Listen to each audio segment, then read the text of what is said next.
All right, our first speaker will be Dan Plashkis, our CEO and founder of S&P Data. Round of applause for Dan here.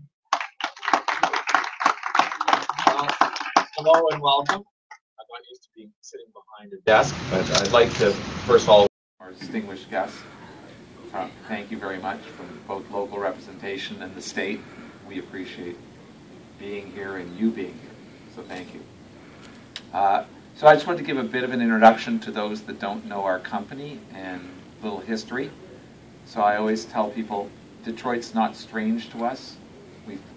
From my personal experience, I probably crossed the bridge, in the days before they even asked for ID, when you can go back and forth. I was born and raised in Toronto, so we often came across. I went to school in London, Ontario, just sort of halfway between Toronto and Detroit, and we'd catch the odd hockey game, which, as Toronto Maple Leaf fans, we don't talk about a lot because of the usual result when we play the Red Wings. But I did want to add, I am a Green Bay Packer fan. I don't mean to bring up a sore point for Lions fans. But I'm sitting in someone's office and looking at all this Detroit Lions, these stickers, and I'm saying, okay. So, anyways, welcome. I'd like to talk, how did we end up here in sort of the history, where we see ourselves going. And so the history of the company is, many of us, this is not our first attempt at building this business. We started a business in Toronto many years back. It ended up in California. But on the way, we got to 7,000 people from zero. And then, having learned all we learned, we decided to go into the software business. And several years later, after we had raised a lot of venture capital, including Intel, AT&T, and 6 venture capitalists, when it was sold from us, which was just a sign of the times, David and I called up Brian and we said, we really aren't sure, what to do, but we think there's a great opportunity. And I think this opportunity really is the reason we're here. When I see the over there's a flag that that talks about jobs first in America. I always tell the story, and how many of you could go? We could go into any Starbucks or any place where people gather and tell people that we're in the contact center business, and people would have an opinion. So that sort of tells you how big the opportunity is. Most of them would not have a favorable opinion. They'd probably say, "Are you do you have call centers in India or the Philippines?" And so 9 years ago, when we sort of thought about this business, we thought that whole trend towards going offshore was not well thought out and had gone too far. That many of us as Canadians or Americans, we're Americans now, we don't like calling and speaking to foreigners. Why do they do it? And so, they do it because we were getting into recessions. It was a cost benefit, but we felt that the benefit had been marginalized, and that there were real opportunities to companies that valued onshore communication. So David and I and Brian devised a strategy. How was it that we were going to go to these customers and convince them that there was opportunity and that they should reshore? And so we said, okay, maybe technical support, which is very much our background, wasn't going to be the first thing. You're already a customer. You're looking at technical support. It's not the same level of contact. But we did think that, that the service experience, and that everyone was always looking to generate revenue. And so our model was to combine service with sales. And 1,500 to 2,000 employees later, 9 years later, that served us very well. We have a very good stable of customers, and a very growing business. The business over the last year and a half has more than doubled, and we think we're well on our way. But we also see a transition for our business, and as we look at the people around here, I always ask everyone if they've seen the movie Chef, and I probably should be a publicist for the movie, but it's about a story of a chef that gets fired and has a 10-year-old son who becomes his social media manager, and he puts himself back on the map after his son puts him on Twitter, and he builds a business off Twitter and eventually sells it to the guy that sold his leading blog who panned him. It's an interesting story, but it's really true. If any of you have teenage kids, I always say anyone in college and below, you try to call them, good luck, because they're probably not going to pick up your phone call. But if you text them, you will get a hold of them. And so what David and I and Brian, we're not afraid to challenge the future and to set up a future-proof migration path. We think that the competition offshore, voice is inexpensive, people are sitting there, they're kind of archaic in their ways. People didn't go there, clients didn't go there to improve service. They went there for what they call labor arbitrage. So we think with an educated force and some technology,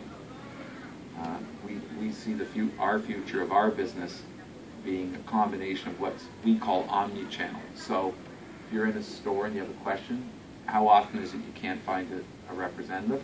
Or the person, you're asking them to, without a system, to answer questions on a bunch of things. So why can't they just text someone live in the store and ask a question and then go buy something? We're also, using social media today as a way of finding people that are not happy with their current provider and want to switch. And we've developed a technique for engaging those customers. So the potential is huge. I would say to you today, where we are, we're to draw a baseball analogy, we're not even in the first inning. If any of you happen to send a comment through social media, you're not going to get, you're going to have a very small chance of hearing from someone directly and dealing with the issue. So, but that's what we're all doing. We're all playing on social media. So, hopefully we'll meet here in 1 or 2 years, and you'll see a large contingent of people handling what we'll call our omni-channel. So we're really aggressive about the future. We think our business is just really early on, and our goal now, just maybe specifically to Troy, our friends at CBRE, they keep a database of where to set up, and obviously through David and Brian, we steer them to where we think we'd like to be. And the vision that we had was sort of to populate around the Great Lakes. For those of you that don't know, we set up in Cleveland almost 5 years, coming up 5 years now. And at the time, even the people in Cleveland said, don't set up in Cleveland. Set up in the suburbs. But we set up in Cleveland. We've seen it go from a place that lack of restaurants, no hotels, to where we even have trouble getting hotel rooms for our clients. It's that busy. And as you know,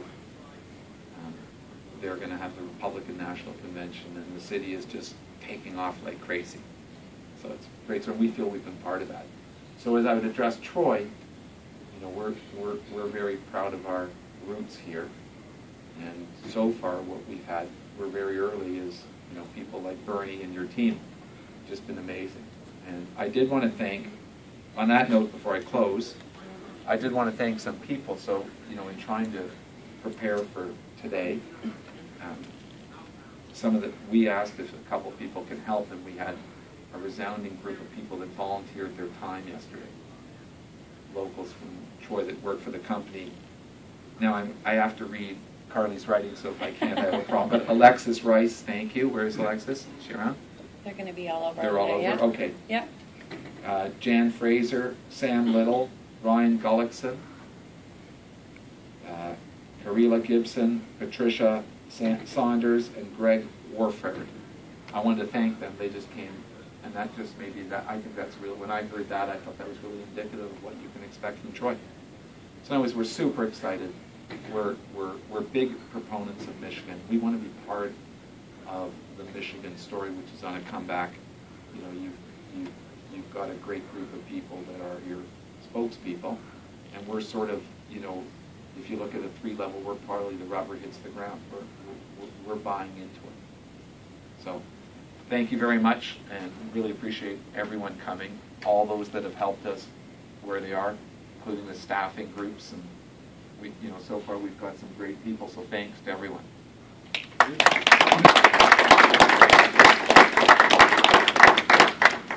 Next will be our Lieutenant Governor, Brian Cayley. Marble balls.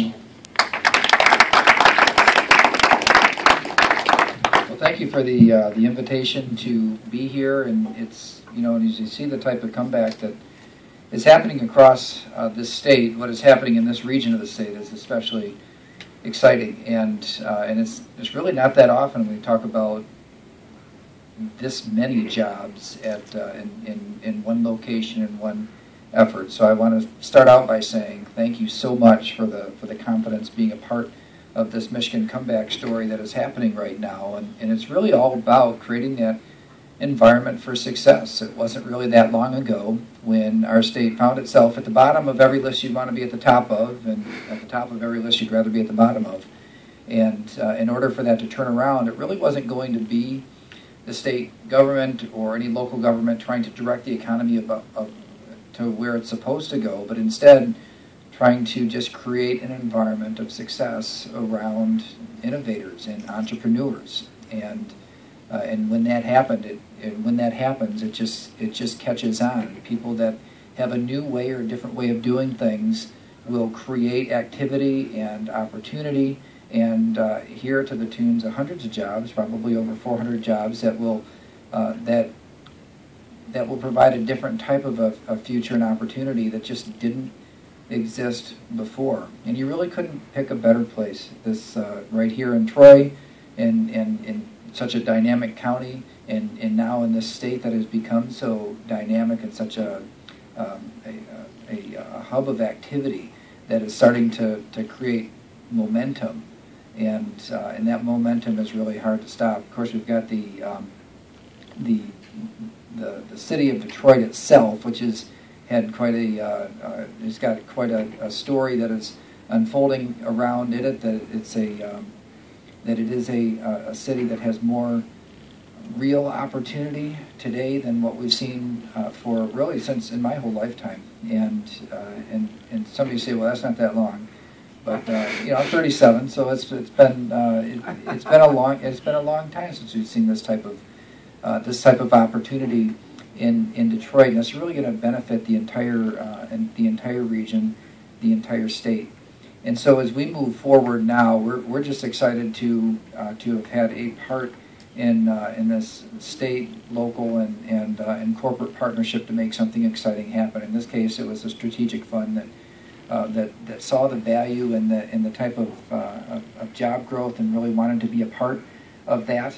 And so it's the best of wishes and hopes for a successful operation here. We know that the environment will be right. We know that the talent is here, and you put the innovation and the ideas of this company behind it. It will be successful. So thank you so much for your confidence in our state and in Troy, and all the best and as you launch and do what you do right here in Michigan.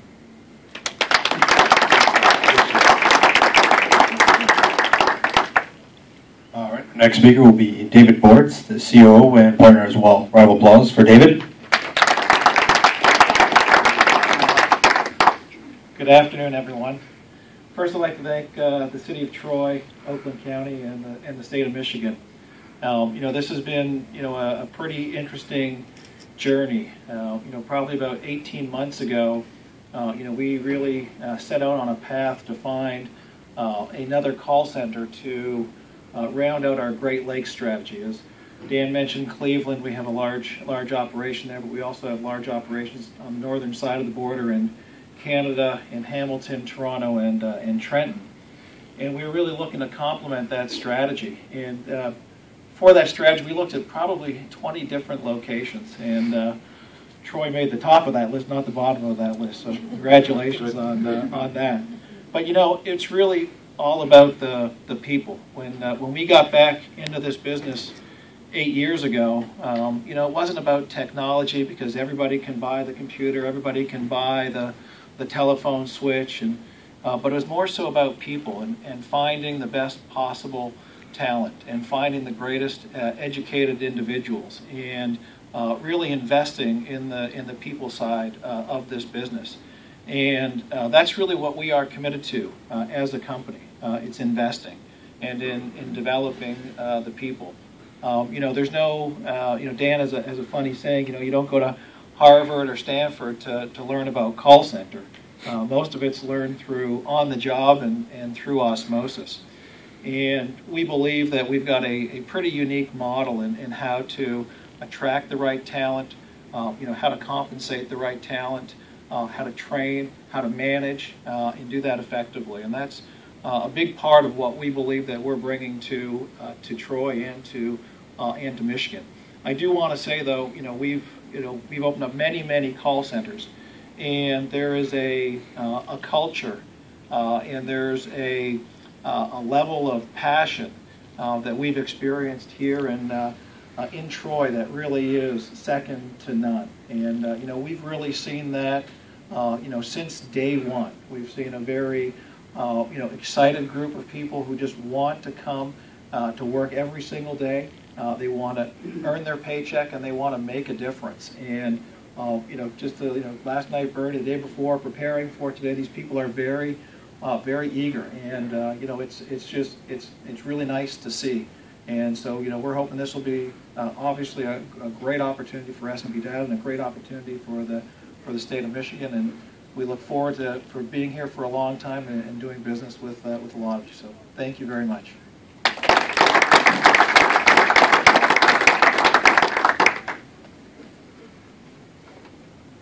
All right, our Mayor Pro Tem, Jim Campbell. Round of applause for Jim. Like the Lieutenant Governor, I'm 37 also, but it's been a tough 37 years. One thing, as I walk around here, one thing that's not on our plaque, I really appreciate the fact that you're giving so many young people an opportunity to get into a field that's a great field.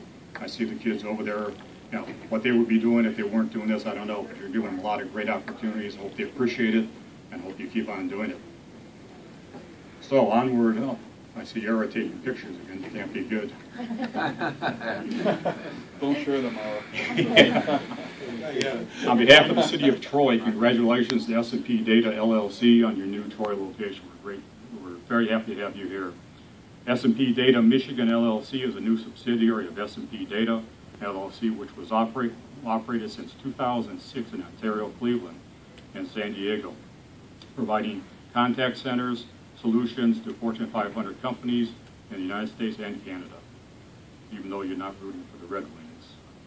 The parent company, I know. The parent company plans to expand in Michigan to service newly acquired contracts from two major mobile companies. S&P Data LLC is an outsourced provider to contract centers with 100% focus on onshore, omni-channel, text, chat, email, social media, none of which I can do, and business-to-business services. The company has serviced many top brands across multiple industries with major financial institutions, top telecommunication brands, and international distributors. S&P Data, new facility in the city of Troy, will create a total of 420 jobs. As a result, S&P has been awarded a $1 million Michigan Business Development Program performance-based grant. The city of Troy has offered support to the project through the use of municipal facilities, marketing, promotional assistance, and pre-development assistance. S&P's data to launch a new location in Troy was fueled by the highly spirited and well-regarded labor force and a welcoming business climate in the city of Troy and the state of Michigan. Across the continent, S&P Data has established itself as an outsourcer that can be trusted to deliver top-notch performance in both sales and service channels. Its focus on providing technology, human capital, operational expertise, which has been developed and nurtured over the more than 2 decades of the customer relationship management. Troy is a place, this is a little commercial for Troy now. Troy is a place where families and businesses thrive, mission premier addresses for business, retail, and commerce. Our community is recognized for excellent quality of life, including the safest city of Michigan, A+ rated school system, and outstanding city services. S&P Data's newest move to 340 West Big Beaver is a great location in our community and another great example of business growing and investing in the city of Troy. The city of Troy welcomes S&P Data partner, along with all the dedicated employees. S&P Data's commitment in our community is yet another reason why Troy is a desirable place for business and time place. So we welcome you to the city, and we're great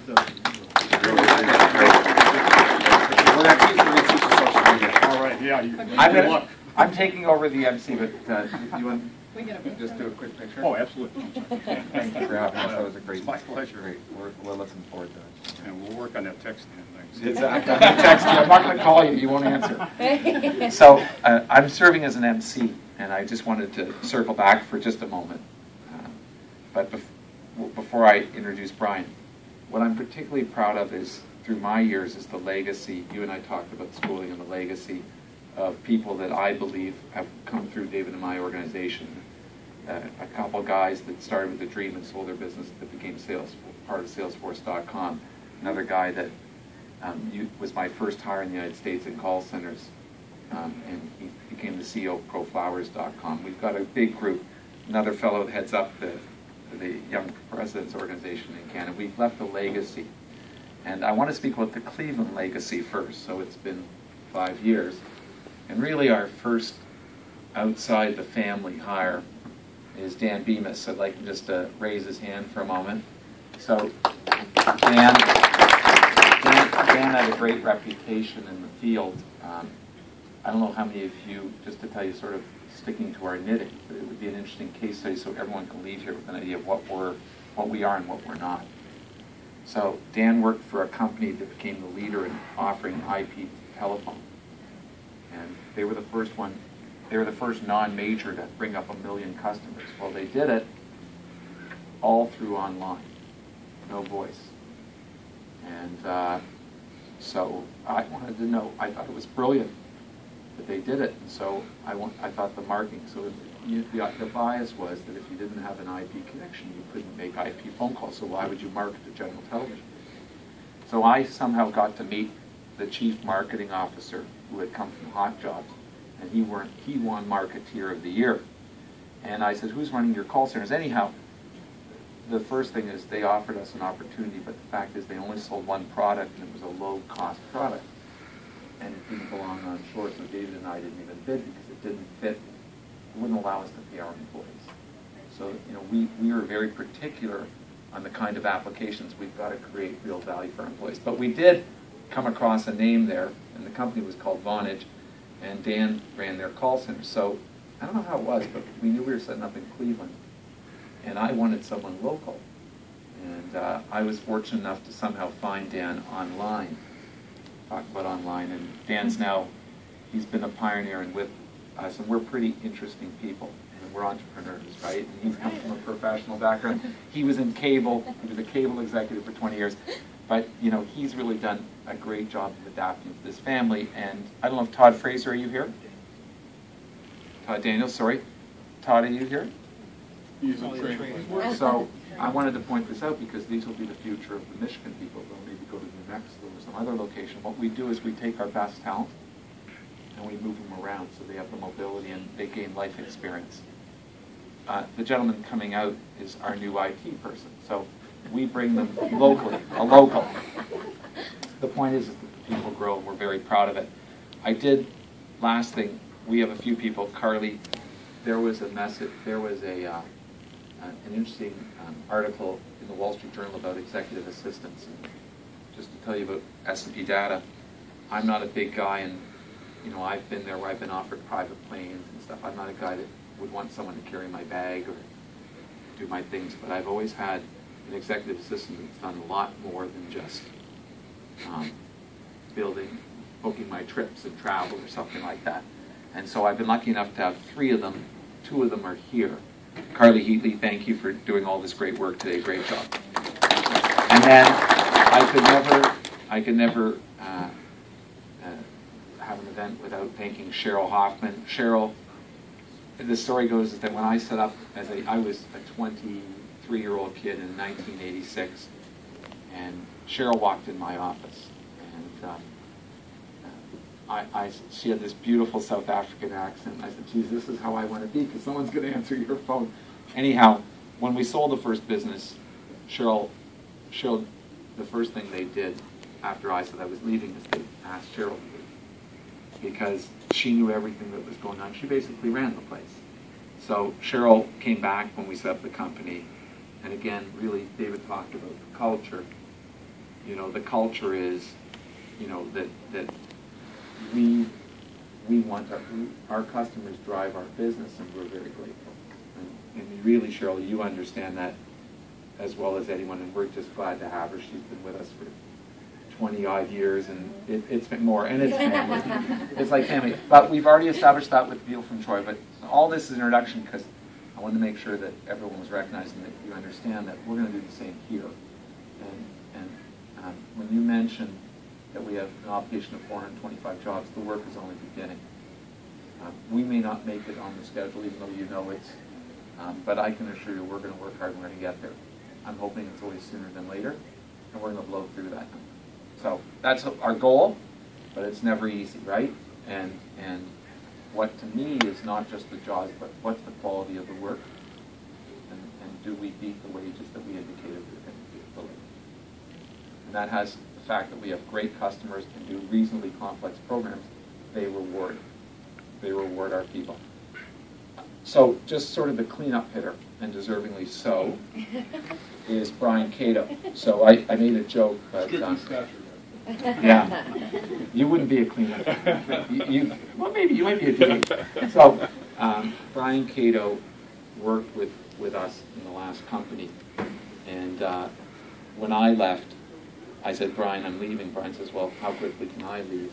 And we had sold to a private equity firm, and Brian got himself a really big portfolio in Denver, Colorado, and ended up in Cleveland, of all places, after all, same company. And anyhow, I said, David, we got to form the band. We got to get Brian, because like David said, we've had enough of investors. This is a private company. By the way, we've done this all with our own capital. We plan on, and we, as I said, we're 2.5 times bigger this year than we were a year and a bit. Nice story. Well, it wouldn't be without Brian's work, and I wanted Brian very much, given how amazing he is as an executive. He has all the attributes. So he's a great people person internally. He loves training. He loves training, and he loves customers, which is the value which is above all of our company. So said, Brian, this is a great opportunity. I'd like to see you to go back to the States and really take a run at it. So Brian's agreed, and this is his baby, and this is just starting, but you'll see the quality and the adherence. Brian's a unique executive, very powerful, and I'd like to introduce Brian Cato.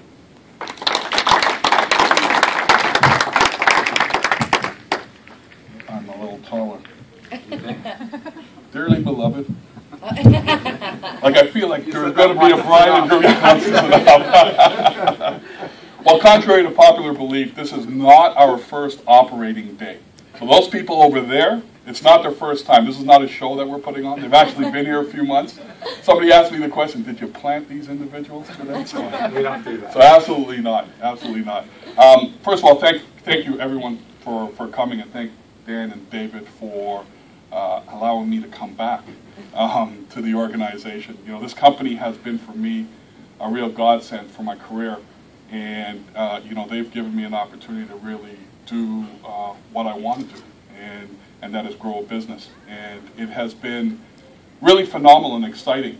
And what amazed me is when I first came to Troy, I was a bit skeptical, in being completely transparent. I said to myself, when I drove up here, I said, man, this looks like a really kind of middle to upscale area. Are people going to take the bus to come here? The bus routes are not well defined. You can't really see. And I was like, we're going to have some trouble. And I got to tell you, it's been everything you have told us it would be. Everything. Everybody in the community said you will not have an issue finding people. You will not have an issue finding quality people. And that has absolutely been the case. And what's great about that is our clients see it also. And they are absolutely thrilled to be in this market. And prior to this event today, I was speaking with one of them, and plans to grow their program here are on, and it's going to really fill this place, and we're going to continue to grow. The nice thing about S&P, I will tell you, I've opened many markets on behalf of the company. We've never left the market. So often you see in our industry, you see companies of our nature come in and hire 500-600 people, and then you get a big announcement that there's 500-600 layoffs coming in a short period of time. I'm happy to say in our 20+ years, and I know I don't look that old, and he certainly is at least 30. We've never had that, and it's a testament to, I think, our diligence around picking the right markets and wanting to work with the right people in the right markets. So it's a testament to you that we chose Troy, and you guys have been very welcoming. And so thank you for that. Thank you for coming to this event today. As I've mentioned to many of you, there's lots of food and lots of drink. I can't take it with me, so please, please, before you leave, indulge. And last but not least, I do want to thank the Lieutenant Governor for being here. It's very special for us to have you here. Thank you very much. I'm sure you'll be hearing from us more often, and as will all of you. And we look forward to continued success and growth here. So thank you very much for coming.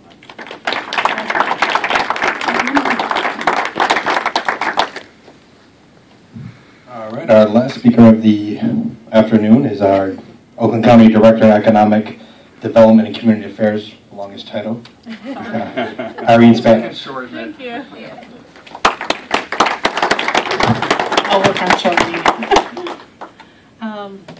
Our county executive, Al Brooks Patterson, was not able to be here, but he wanted me to pass his congratulations on for your good opening. I too have a proclamation to give you, but I won't read it. I just want to say I'm really impressed with the company, with the technology you use, with the people you're hiring. I was extremely excited to hear that you're using community ventures, one of my personal favorite governor's program here in our state, which really is transformational for our entire state.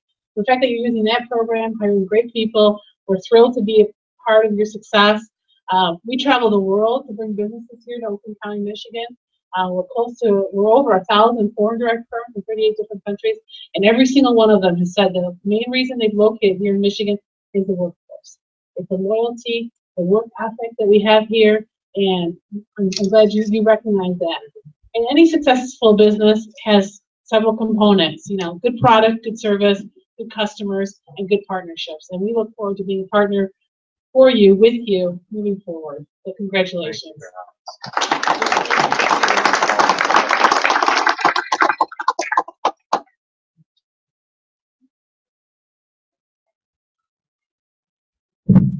All right, so that concludes all the speeches. A round of applause for everyone here.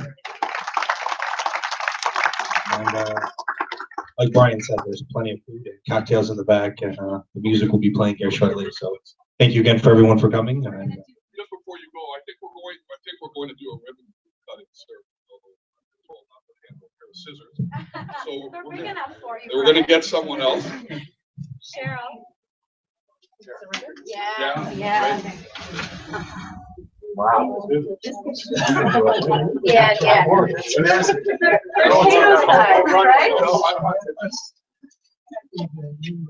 Yeah, if we can just get we got it. Why don't you move away from the phone?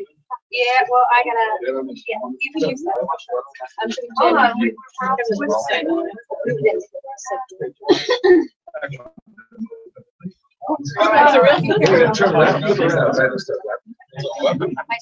Which way are you flipping? All right, everybody should move forward. The podium's in the way. Yeah. All right. There you go. All right, I gotta make sure I can cut this. Can you all get a little? Don't miss. Squeeze in? Can I do it anytime now? No, you guys have to hold the end really tight. Really tight. Okay. Yeah. All right, we got it. All right. Yeah.